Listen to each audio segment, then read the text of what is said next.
Bismillahirrahmanirrahim. Assalamualaikum warahmatullahi wabarakatuh. Masih bersama karduk.com. Pada video kali ini kami akan menyampaikan kabar penting untuk para tenaga honorer terkait dengan pengangkatan tenaga honorer menjadi ASN tahun 2025, yaitu kepastian nasib tenaga honorer kategori R2 dan R3 diungkap Kemendagri. Ditjen GTK sebut seleksi P3K 2024 ada perubahan berikut ini. Tapi sebelum kami lanjutkan, bagi rekan-rekan yang baru menemukan channel ini, tekan like dan subscribe-nya, dan juga tekan lonceng notifikasinya supaya nanti bisa mengetahui informasi terbaru terkait dengan seleksi P3K dan pengangkatan tenaga honorer menjadi ASN tahun 2025. Sekarang mari kita simak dan cermati penjelasan yang ada di video ini supaya nanti tidak gagal paham. Berikut informasi perkembangan terbaru terkait kebijakan pemerintah mengenai tenaga honorer kategori R2 dan R3. Gonjang-ganjing permasalahan tenaga honorer terus menjadi isu nasional di publik.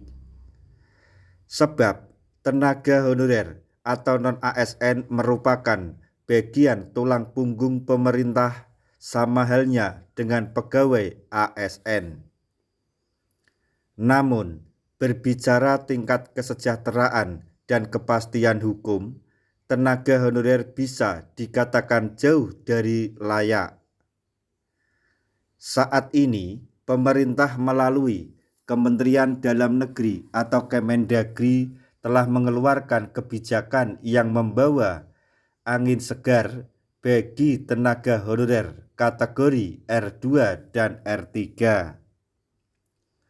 Kepastian ini tertuang dalam Surat Edaran Kemendagri nomor 911/664/KEE/2 yang diterbitkan pada 14 Februari 2025. Surat ini mengatur berbagai aspek penting termasuk mekanisme penggajian, proses pengangkatan ke pegawai pemerintah dengan perjanjian kerja atau P3K, hingga perlindungan terhadap pemutusan hubungan kerja atau PHK. Surat ini ditandatangani oleh PLT Direktur Jenderal Bina Keuangan Daerah Horas Panjaitan. Berikut 4 poin penting dalam surat edaran tersebut, yaitu 1. Kelanjutan kerja dan gaji tenaga non-ASN. Tenaga non-ASN yang masih menjalani proses seleksi tetap diperbolehkan bekerja. Mereka tetap menerima gaji dengan jumlah yang sama seperti sebelumnya. Sumber gaji berasal dari anggaran belanja jasa.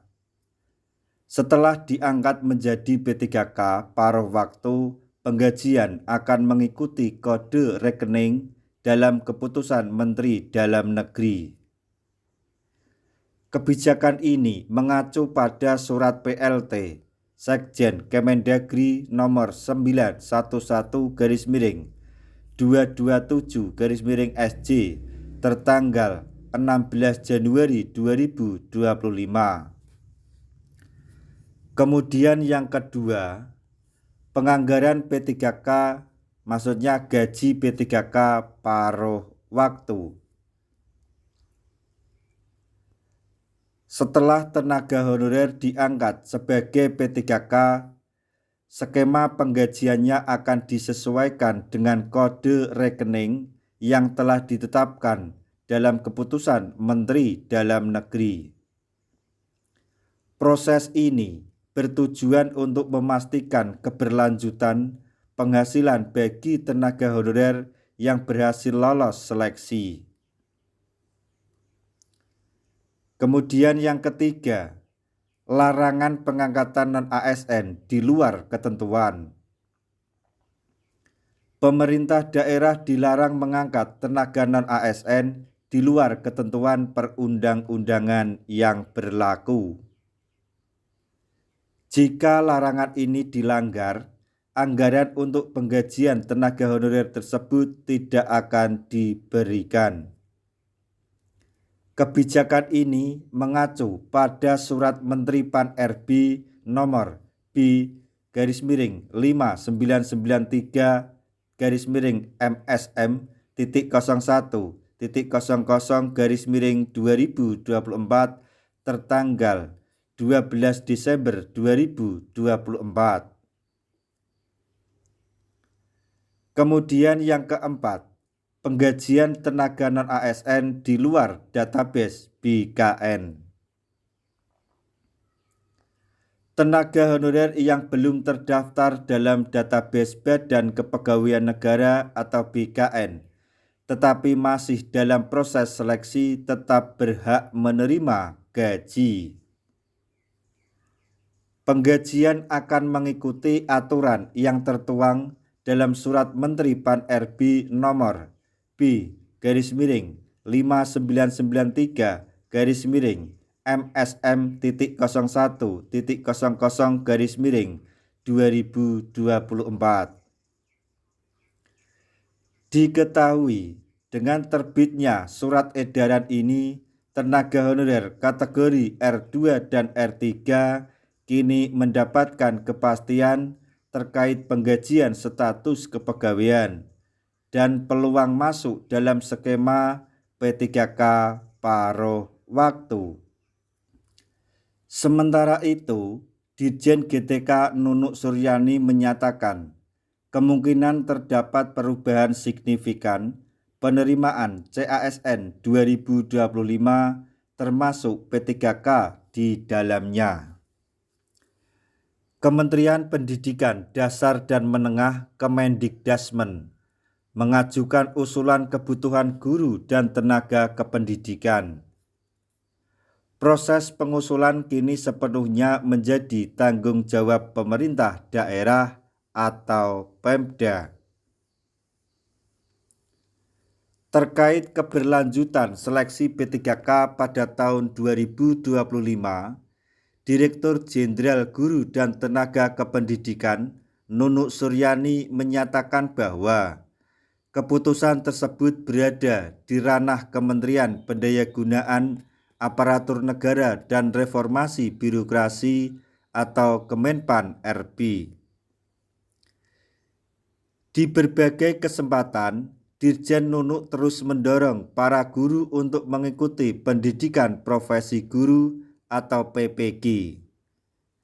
Hal ini karena kebijakan seleksi P3K di masa mendatang akan lebih memprioritaskan lulusan PPG sebagai calon guru yang memenuhi standar profesionalisme. Nah, demikian tadi informasi yang dapat kami sampaikan. Informasi penting yang datang dari Kemendagri, Menpan-RB, dan Ditjen GTK Kemendikdasmen. Semoga informasi ini dapat bermanfaat bagi rekan-rekan tenaga honorer semuanya. Di akhir video, kami mengucapkan banyak terima kasih. Wassalamualaikum warahmatullahi wabarakatuh.